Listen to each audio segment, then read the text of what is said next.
ya kita bahas untuk pengukuran noise acak ya.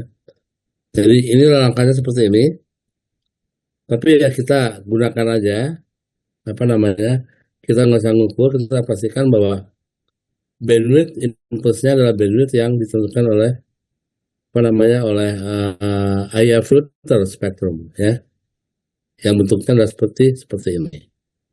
Jadi ini adalah bentuk respon filter IF spectrum analyzer.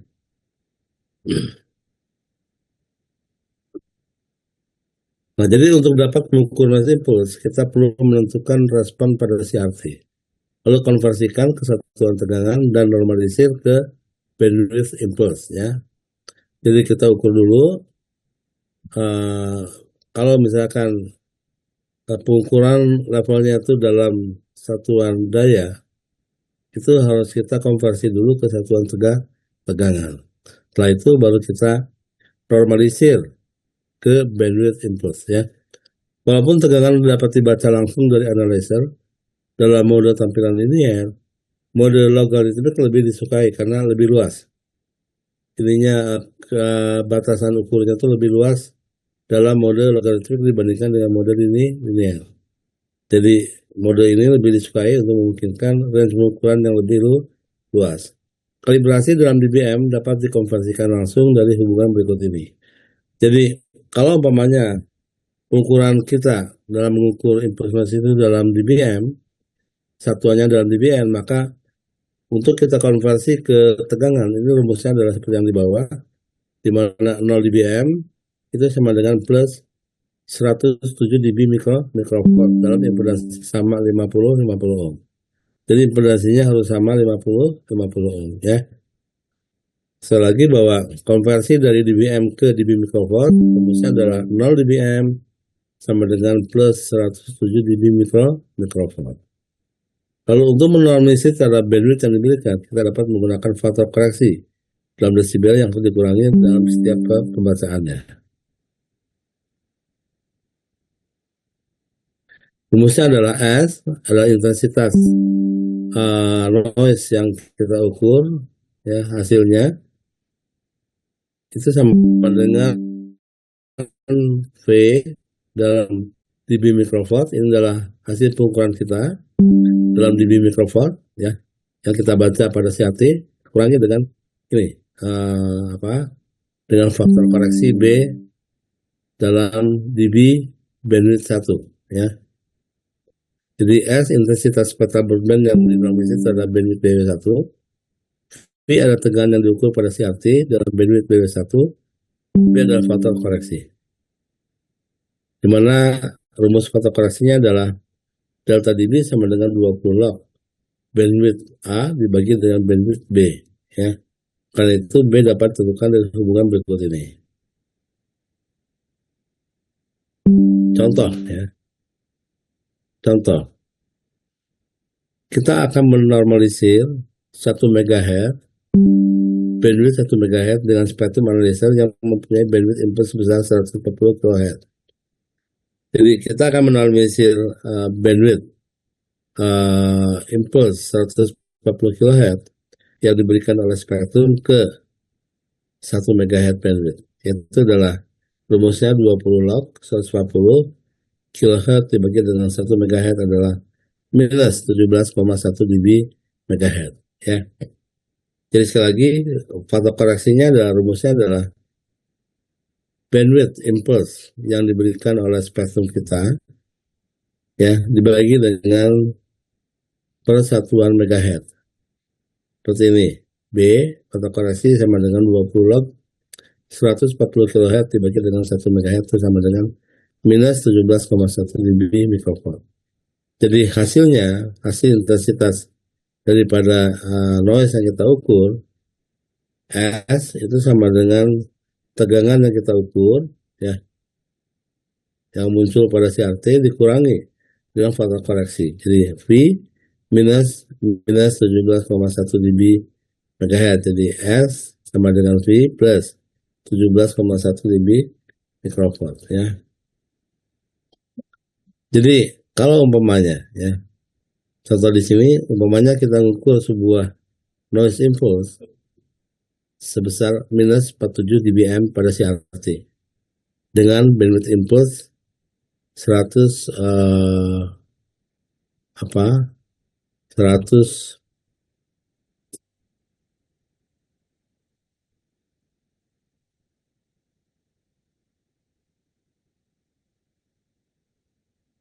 dengan bandwidth impulse adalah 140 kilohertz. Lalu kita menginginkan intensitas spektral dan dB mikrowatt per megahertz, ya. Jadi ceritanya kita mengukur sebuah sinyal noise impulse sebesar minus 47 dBm pada CRT yang muncul, ya. Jadi satuannya kebetulan kita ukur pada satuan daya dBm. Nah, ukuran itu menggunakan bandwidth impulse, bandwidth IF yang ditentukan dari LBW spektrum adalah 140 kHz, ya. Lalu kita inginkan hasil intensitas spektralnya itu dalam satuan dB mikrowatt per megahertz. Itu satuan standarnya. Lalu yang kita lakukan adalah pertama adalah kita konversi dulu. Dari minus 47 dBm ini adalah satuan daya, minus 47 dBm per 140 kHz artinya level daya yang kita ukur dalam bandwidth 140 kHz yang kita tentukan dari BW tadi, ya. Ditambah dengan faktor koreksi, kita konversi dulu kan. Rumusnya adalah 0 dBm itu sama dengan plus 107 dB mikrowatt pada sama 50 ohm, ya. Jadi minus 47 dBm kalau kita konversi ke tegangan ke dB mikrowatt adalah minus 47 dBm dalam bandwidth 140 kHz plus 107 dB mikrowatt per dBm, oke. Itu sama dengan plus 60 dB mikrowatt dalam bandwidth 140 kHz. Jadi minus 47 dBm itu level dalam daya. Setelah kita konversi dan tegangan itu menjadi plus 60 dB mikrowatt per 140 kHz bandwidth. Lalu yang kedua, yang B-nya, kita terapkan faktor koreksi tadi. Ya, di mana 60 dB mikrowatt per 140 kHz minus 17,1 dB mikrowatt. Itu artinya 60 dB mikrowatt tambah dengan 17,1 dB mikrowatt adalah plus 77,1 dB mikrowatt per megahertz bandwidth, ya. Itu adalah hasil akhirnya. Jadi hasil akhir pengukuran impulse noise adalah plus 77,1 dB mikrowatt per megahertz bandwidth. Karena ini merupakan dB mikrowatt per megahertz merupakan standar satuan untuk pengukuran noise impulse, ya.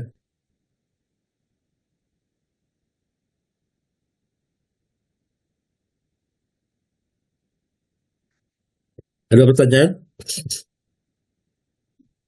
Ada pertanyaan tentang ini? Silakan. Kalau ada kita lanjutkan, ya. Ini adalah contoh daripada pengukuran tadi. Jadi digambarkan pada CRT itu bagaimana bentuk daripada spektrum noise impulse, ya. Pada CRT layar spektrum analisa itu muncul seperti itu. Lalu kita ukur pada center frekuensi 70 MHz. Karena ini mungkin akan beda kalau kita ukur di frekuensi 20 MHz misalkan atau di frekuensi 100 MHz, ya. Jadi ini kebetulan kita ukur pada center frekuensi 70 MHz dan diperoleh levelnya adalah minus 47 dBm, ya. Kalau kita convert ke dB mikrowatt dengan menambahkan dengan plus 107 dB mikrowatt adalah berapa? 60, ya.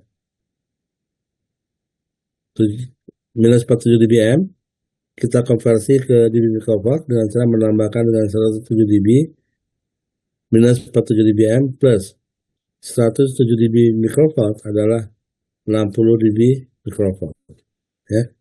Lalu kita kurangi dengan faktor koreksi. di mana frekuensinya adalah tadi sudah kita hitung sebesar minus 77,1 dB mikrofon. Jadi minus minus 77,1 dB mikrofon adalah plus 77,1 dB mikrofon. Jadi hasil akhirnya adalah plus 60 dB mikrofon tambah dengan berapa? Tambah dengan 17,1 dB mikrowatt, hasilnya adalah plus 77,1 dB mikrowatt per megahertz bandwidth, ya. Begitu. Oke.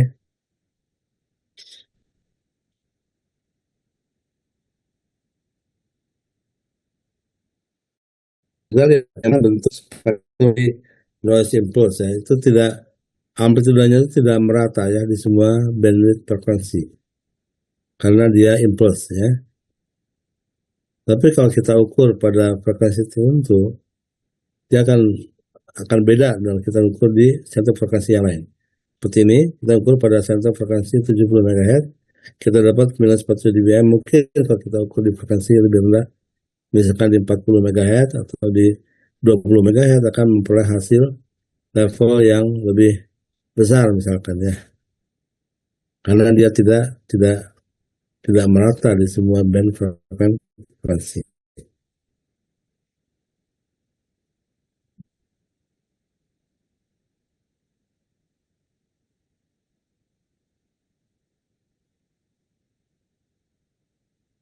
Kalau ada pertanyaan, kita lanjut ke ukuran tentang noise acak, ya.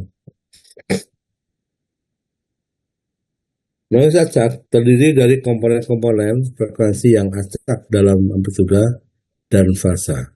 Beda dengan noise impulse, ya. Dia koheren dalam fasa, tapi untuk noise acak itu nggak koheren. Dia tuh acak di fasa maupun amplituda, ya. Karena komponen spektral acak dalam fasa, maka bila bandwidth pengukuran kita lipat duakan, maka tidak akan melipat duakan tegangan yang diukur, tetapi justru akan melipat duakan daya yang diukur. Nah, ini bedanya dengan impulse noise. Kalau pada impulse noise, ya, kita lipat duakan bandwidth, maka tegangannya akan berlipat dua.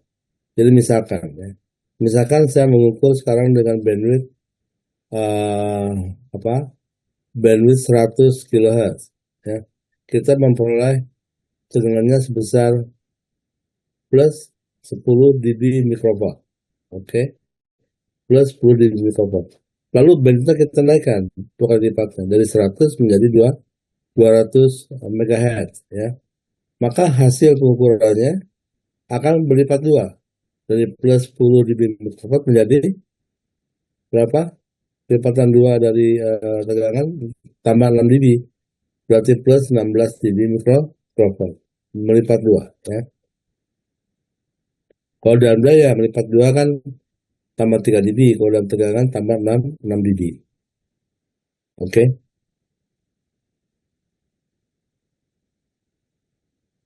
Nah, dalam noise acak, justru kalau kita lipat duakan dayanya, kalau kita lipat duakan bandwidthnya, maka level hasil pengukurannya akan melipat dua. Misalkan sekarang saya mengukur noise acak dengan bandwidth 100 kHz, ya. Bandwidth RBB maksudnya. Kita memperoleh levelnya sebesar katakanlah misalkan minus, kita peroleh sebesar plus 10 dBm misalkan. Plus 10 dBm, ya. Lalu kita naikkan si bandwidthnya dua kali lipat dari 100 menjadi 200, maka hasil ukurannya adalah plus 13 dBm, naik 3 dB. Nah, 3 dB itu artinya kan kita melipat duakan dari level sebelumnya plus 10 menjadi plus 13 dBm. Ya, jadi dalam bandwidth, dalam pengukuran noise acak, kalau kita lipat duakan bandwidth, maka level dayanya akan berlipat dua. Kalau dalam impulse noise kebalikannya, kalau kita lipat duakan bandwidthnya, maka tegangannya akan berlipat dua, ya, gitu. Oke.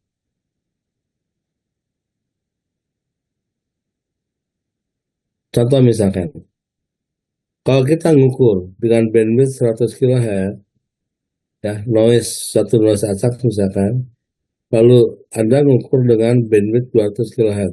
Noise acak yang sama. Hasilnya sama nggak?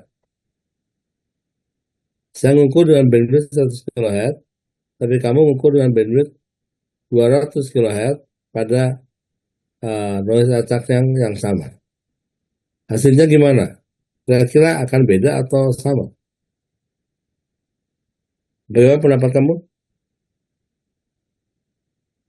Hasilnya pasti akan sama, ya, nggak akan bedanya. Kalau kita tetap mengukur noise yang sama, kecuali kalau noise-nya beda, ya, yang diukur. Selama kita mengukur noise acak yang sama, maka hasilnya pasti akan sama.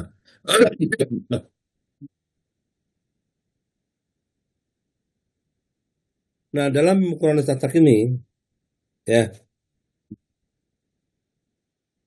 noise acak biasanya dispesifikasikan sebagai daya noise per satuan bandwidth, yaitu dB per hertz. Itu satuan hertz bandwidth. Bandwidth yang menormalisir dis- disebut sebagai bandwidth noise, acak atau bandwidth daya noise. Khususnya untuk alat ukur HP, kita dekati dengan bandwidth dengan faktor 1,2 kali 3 dB bandwidth. Jadi ketika kita ngukur, kita tentukan bandwidth noise-nya, ya, dari LBW spektrum, lalu dalam perhitungannya kita kalikan dengan faktor 1,2. Kenapa? Karena dari pabriknya sudah mengatakan demikian. Ya, kita kalikan dengan faktor 1,2. Kalikan dengan bandwidth 3 bandwidth itu bandwidth noise-nya. Seperti contoh di sini,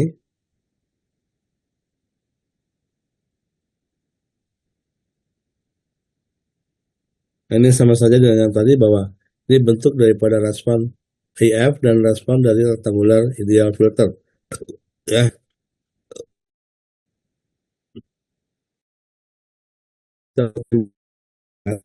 ukuran uh, apa sinyal letaknya kita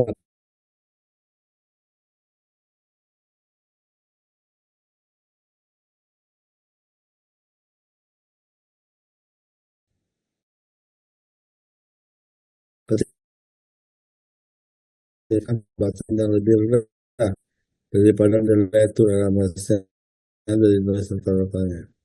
Perbedaannya adalah 12,8% 1,045 dB. Jadi karena pengaruh detektor, ya, hasil yang bisa oleh spektrum itu apa lebih rendah betulnya dari nilai itu RMS yang sebenarnya. Seberapa besar rendahnya adalah 1,045 dB lebih rendah dari yang seharusnya. Kemudian yang berikutnya adalah average.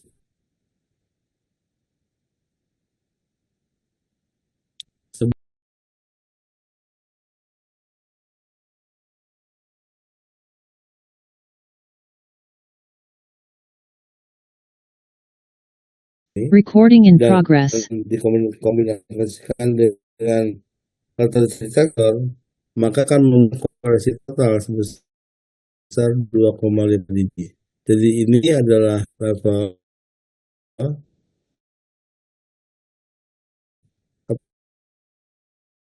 kebesaran koreksi harus ditambahkan siap pengukuran noise acak dengan tampilan logaritmik,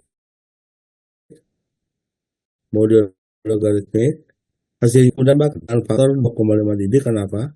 Karena yang kita ukur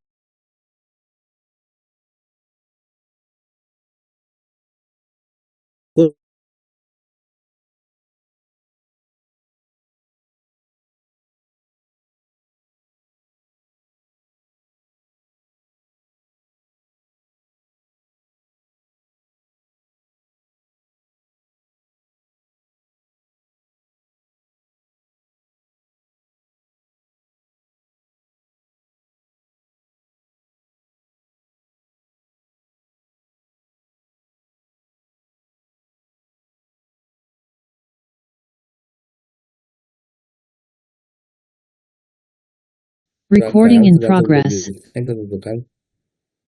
Mengaveraging kita ukur akan lebih memudahkan untuk kita baca, ya. Nah, bandwidth yang ditentukan harus lebih kecil sekali pada bandwidth IF yang harus digunakan. Jadi bandwidth yang kita tentukan daripada video filter ini harus lebih kecil dari bandwidth IF yang kita gunakan. Nah, setting video filter kira-kira 100 kali lebih kecil daripada bandwidth IF yang diberikan effective averaging-nya.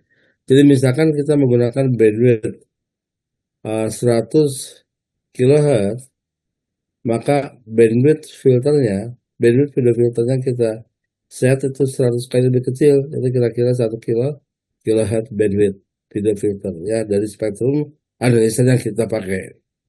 Seperti ini, ya. Nah, gambar A yang di atas, sebelah kiri atas itu menunjukkan spektrum sinyal noise acak, ya, sebelum kita terapkan video filter. Nah, ini sulit untuk kita baca dengan baik, ya. Maaf, ini agak terganggu nih saya nih. Terus pulang dari sana. Di sini kita baca bisa maksimum, bisa minimum, ya.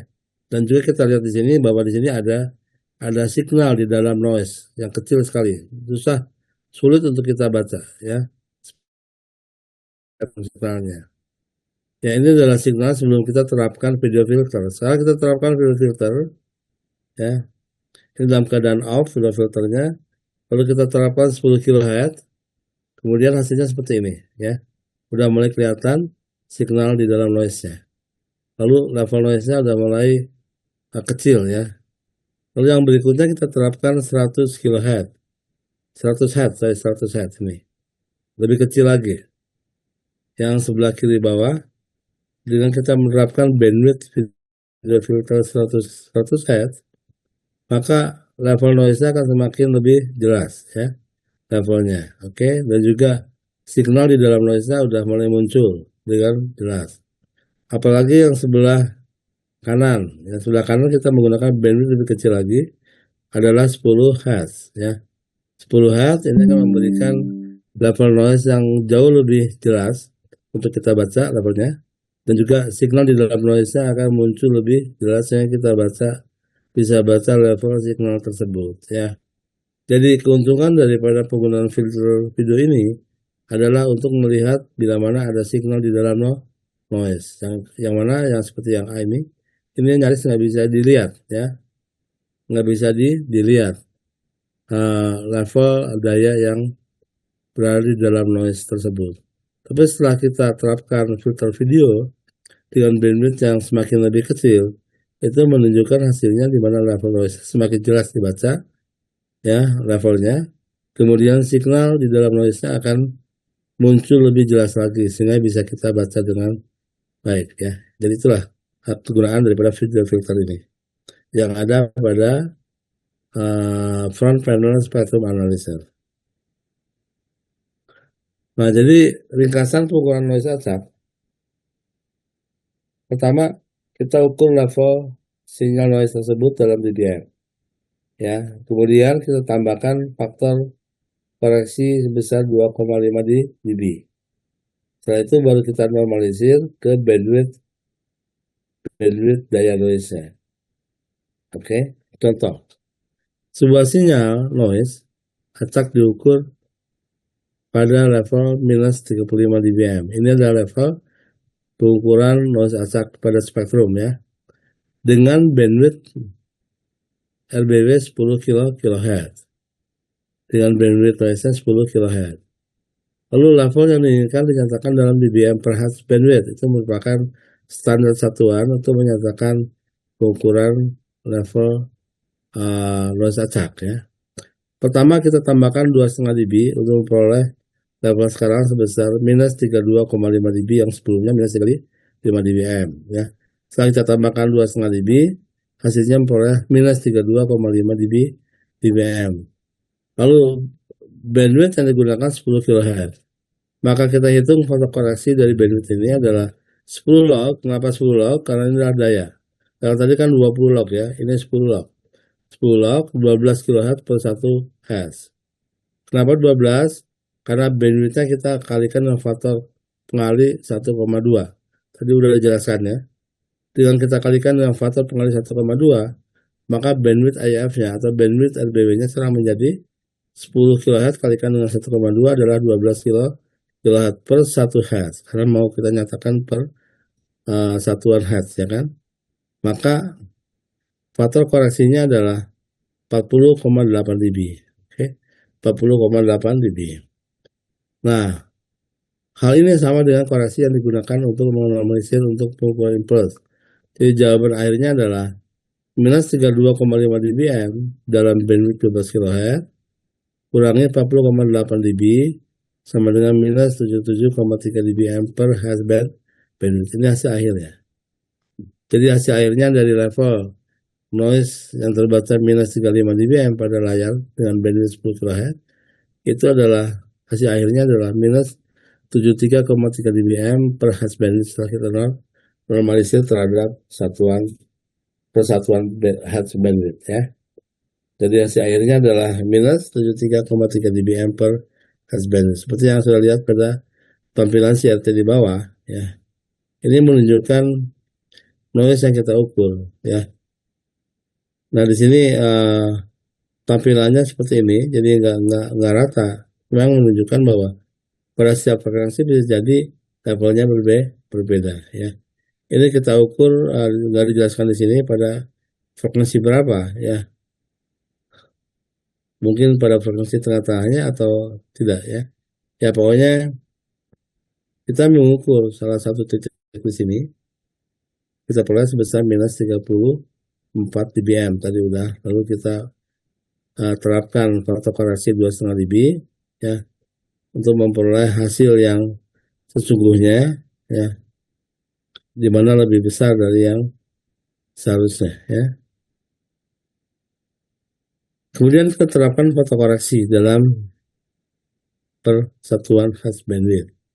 Faktor koreksinya adalah 12 kilo ya dibagi 1 Hz bandwidth. Oke.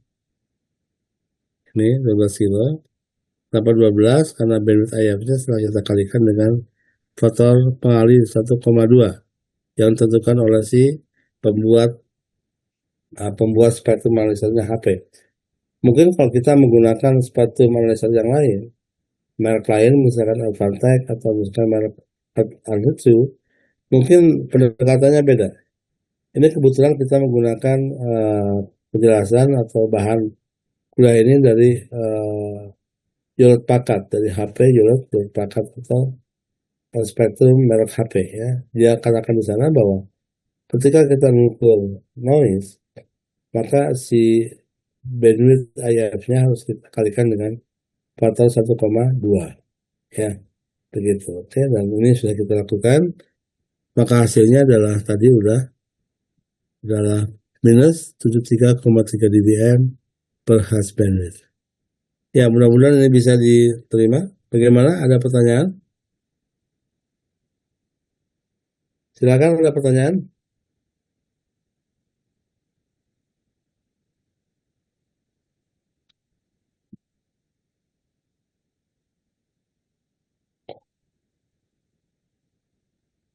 Sudah jelas ya? Baik, selanjutnya adalah kita bahas tentang carrier to noise ratio. Namun untuk ini akan saya jelaskan dulu apa yang dimaksud dengan carrier to noise ratio ya. Saya akan menggunakan pen.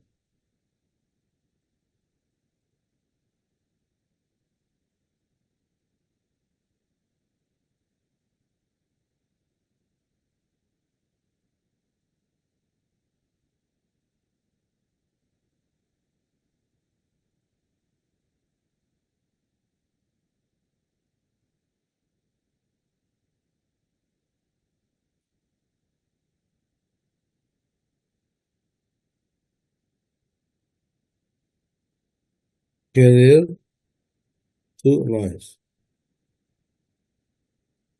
measurement ya. Jadi kalau kita punya sistem penerima radio, email, antena, kemudian masuk ke penguat RF ya, amplifier, perkuat sinyalnya, kemudian masuk ke mixer, dicampur dengan frekuensi di lokal oscillator yang mixer, outputnya adalah berupa sinyal IF ya, sinyal IF, amplifier, body detector, detector. Oh. Ya kira-kira beginilah singkatnya ya.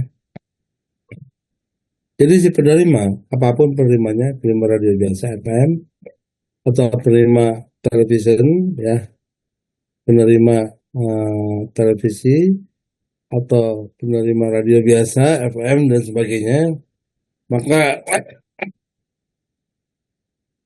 sinyal yang diterima oleh si receiver ini, ya, itu tentunya adalah carrier, ya, tentunya adalah carrier, carrier dan juga di sini ada ada noise, carrier dan noise. Jadi yang diterima oleh antena si receiver itu adalah carrier dan noise. Carrier pemancar, tambah noise sekitar sini, ya, noise sekitar receiver ini. Nah, sebuah radio receiver itu akan bekerja baik bila mana CPR-nya itu cukup. Ya. Jadi ini akan menentukan kualitas daripada penerimaan sinyal radio tersebut. Di mana ya untuk radio penerima transceiver biasa itu CPR-nya itu harus lebih besar dari 9 dB. Tipikal ya, 9 dB. Lalu untuk televisi dan lainnya mungkin beda ya. Nah, bila mana separannya sudah mencapai 9 dB atau lebih, ya, maka bagian AF ini akan bekerja dengan baik. Mungkin saudara tahu bahwa dalam setiap penerima, ya, orang itu akan menala bagian AF ini dengan seksama, dengan tertib, dengan hati-hati untuk memperoleh kuat signal yang paling kuat. Yang salah apa? Yang salah signal ya yang diterima dengan noise. Kalau separannya cukup besar, maka sinyalnya lebih besar daripada noise, sehingga akan lebih mudah untuk kita tuning si bagian IF-nya. Sebaliknya kalau separannya kecil, kecil sekali, maka sinyalnya nyaris kecil, noise-nya yang besar, sehingga akan sulit kita mengenal bagian IF-nya. Ya, demikian. Jadi,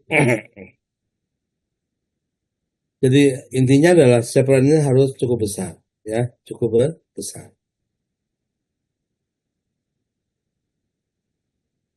Contoh misalkan, ya, biasanya dulu biasanya satu akan menyuruh mahasiswa itu untuk bawa antena dan televisi, ya, televisi yang portable lah, oke, untuk mengukur satuan di tempat di mana kita menerima sinyal tersebut, sinyal siaran televisi tersebut, di mana kalau kita uh, ukur di lab itu kita akan terima beberapa stasiun pemancar televisi ya, seperti TV One, Trans TV dan sebagainya. Ternyata setelah kita ukur, ya, kayak noise-nya itu rata-rata adalah 60 dB. Ada yang 50 dB juga. Jadi untuk video, untuk televisi maksudnya, kayak noise-nya itu harus lebih besar daripada untuk radio biasa ya. Yaitu dari pengalaman yang kita peroleh, dari pengukuran itu sekitar 50, 60, 60 dB satu N ya.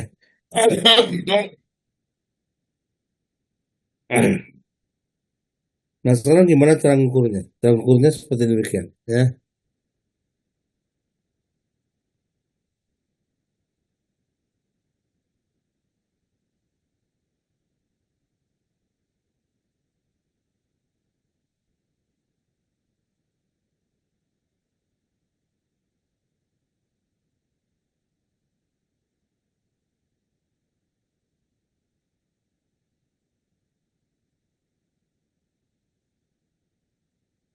Hmm.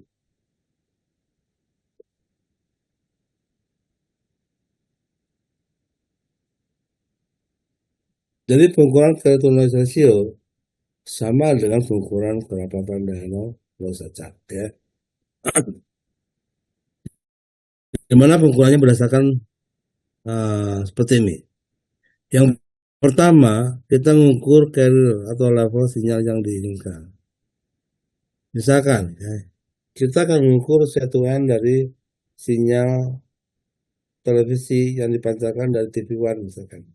Yang pertama kita mengukur carrier dulu. Pada spektrum itu kan muncul ya. Carrier itu berapa? Misalkan minus 35 carrier ya. Kemudian setelah itu adalah dalam pengukuran sinyal TV ini yang merupakan sinyal komposit TV, maka bandwidth efektif dari sinyal yang diterima itu adalah 6 MHz. Jadi ketika kita mengukur satuan dari siaran televisi, maka bandwidth sinyal video atau yang kita sebut sebagai sinyal komposit, yang sinyal TV itu memiliki bandwidth 6 MHz kalau menurut standar Amerika. Kalau menurut standar Indonesia atau Eropa adalah 7 MHz ya. Jadi kita normalisir ke bandwidth ini untuk memperoleh satuan rasio yang akan dilihat oleh penerima TV tersebut. Ya. Jadi contohnya nih, kita akan mengukur satuan dari televisi siaran televisi TV One misalkan ya. Pertama kita ukur level carrier dulu. Itu akan muncul kelihatan pada spectrum analyzer ya. Oke, di mana levelnya adalah minus 25 dBm. Lalu setelah itu kita ukur noise-nya diukur sebesar minus 95 dBm.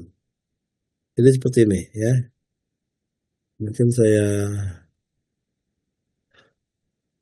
perlihatkan.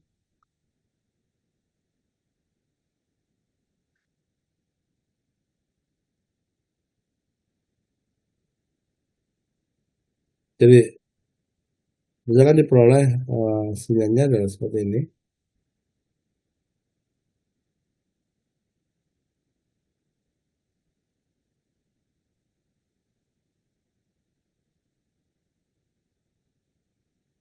Ini adalah bentuk spektrum sinyal TV One yang muncul pada CRT TV. Pada CRT spektrum analyzer kita. Pertama kita ukur ini. Levelnya misalnya tadi berapa? Minus 35 dBm ya. Setelah itu baru kita ukur level noise-nya. Kita peroleh di sini berapa? Dengan menerapkan video filter ya. Kita ukur bagian noise-nya adalah minus 95 dBm. Oke, 95 dBm. Ini yang level carrier tetap nggak perlu kita ubah-ubah. Yang noise-nya baru kita hitung. Sebagaimana kita ngitung untuk noise acak ya, untuk noise acak ya. Jadi pertama apa? Pertama noise ini ya. Ini misalkan kita ukur dengan bandwidth berapa nih di sini? Ya, dengan bandwidth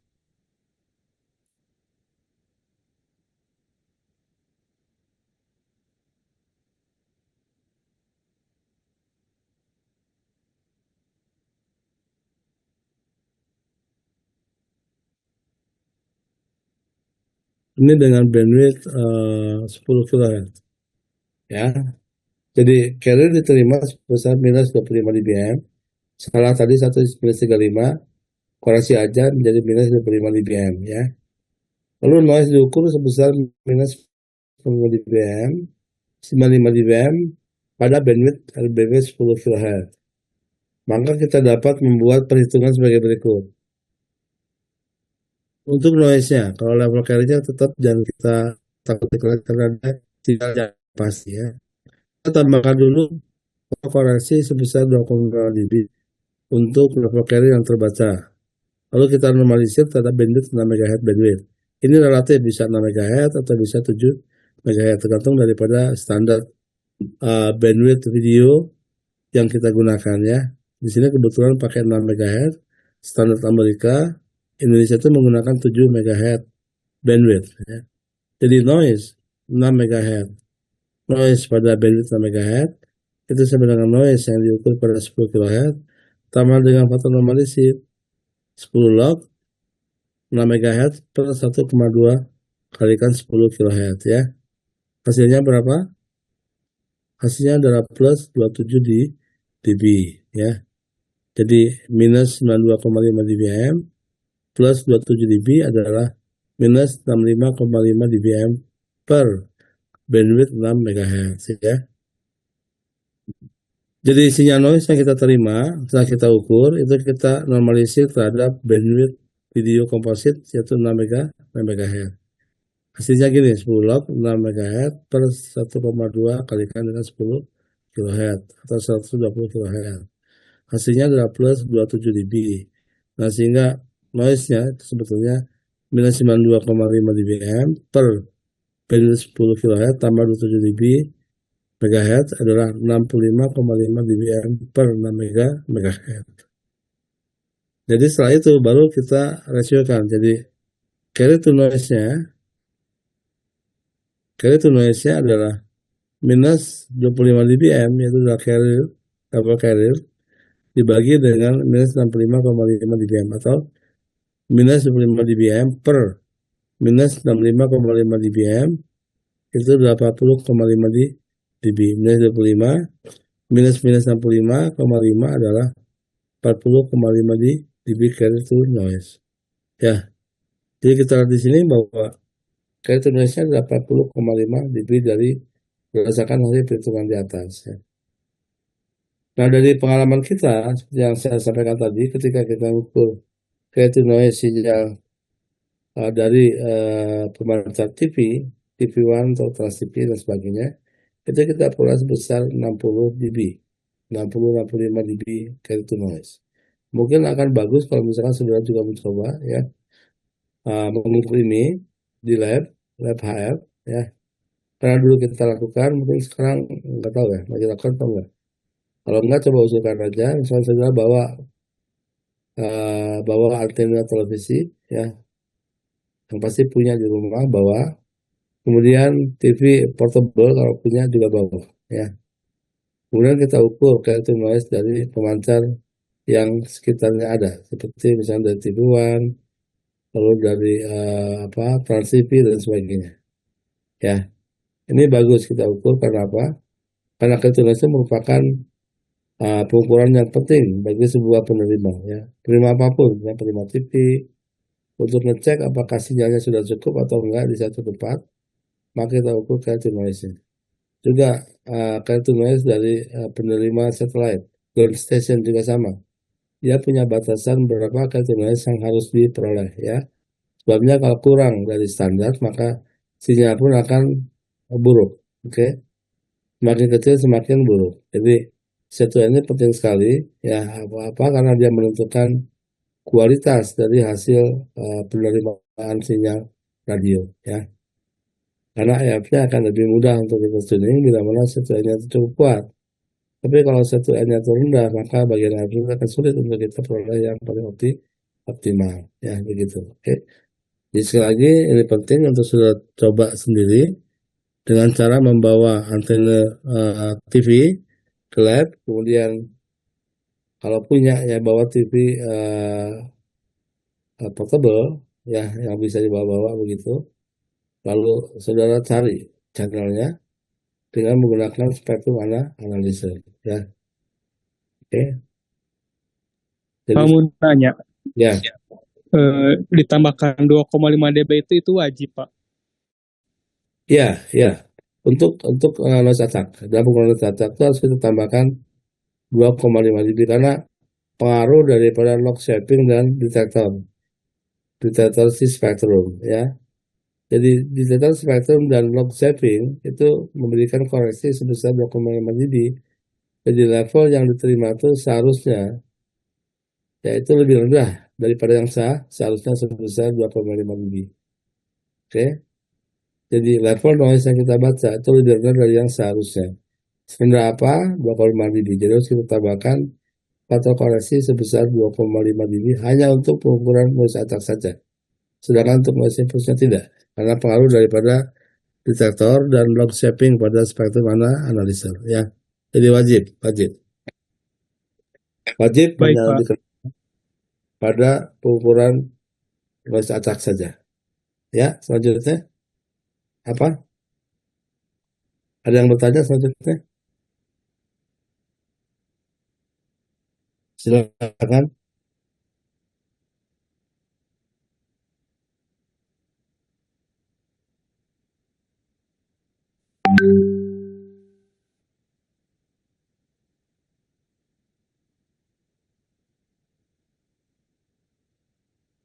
Kalau nggak ada, ini saya tutup saja. Kemudian sudah lihat di sini ya, kita punya punya apa namanya?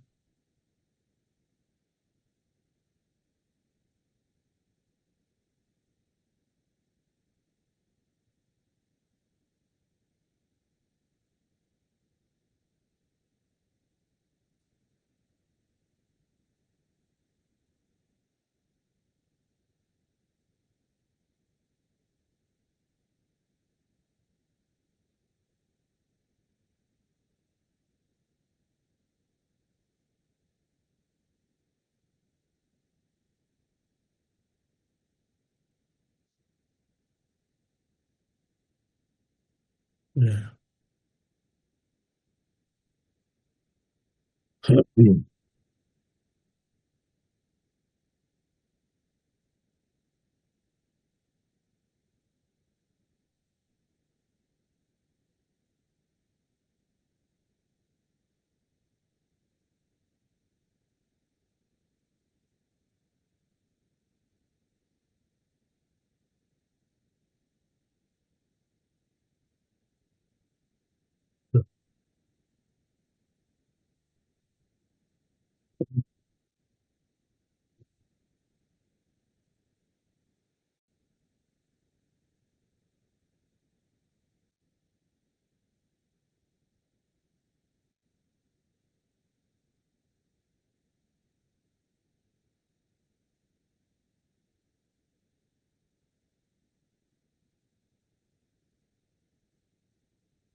Ya, coba kerjakan ya. Kerjakan di sini. Pertama adalah dalam pengukuran keturunan dari sebuah sinyal kompetitif bandwidth relatif sinyal yang terima adalah berapa? 7 MHz ya. 7 MHz.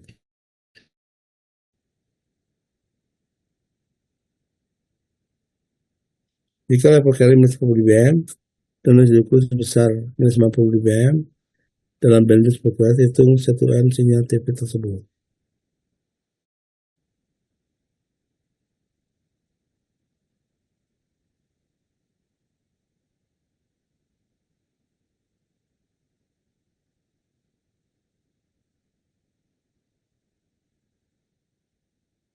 Oke, kerjakan ya. Silakan kerjakan. Ini sebagai quiz nomor 4 mungkin ya. Ya, pokoknya kerjakan saja. Kasih nama ya, kemudian kirim ke grup.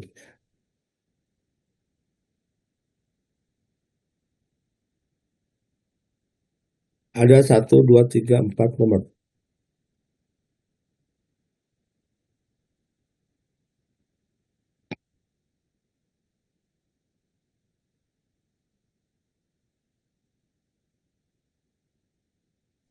Bapak maaf izin tanya, Ya, untuk soal itu yang tertampil di layar, ya.